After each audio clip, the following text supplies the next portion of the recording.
Sound of wind हाउलिंग faintly.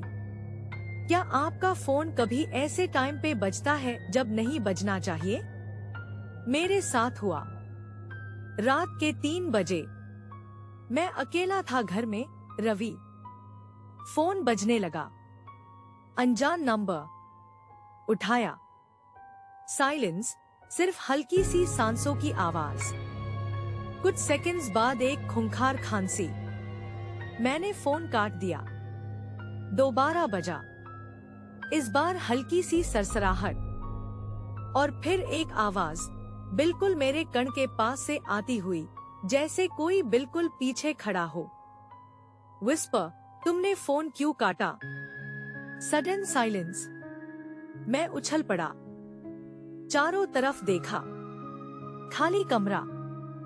पर वो सांस वाली आवाज, वो अब भी मुझे महसूस हो रही थी। मेन ड्राइंग रूम में गया। तभी मैंने देखा footsteps, slow, deliberate, from another room. मैंने दरवाजा खोला। वो ही खांसी, वो ही सरसराहट, और उस अंधेरे कमरे में एक साया धीरे धीरे मेरी तरफ बढ़ रहा था। और मेरे फोन पे मैसेज आया। Phone notification sound. मैंने देखा, मेरा इंतजार करो।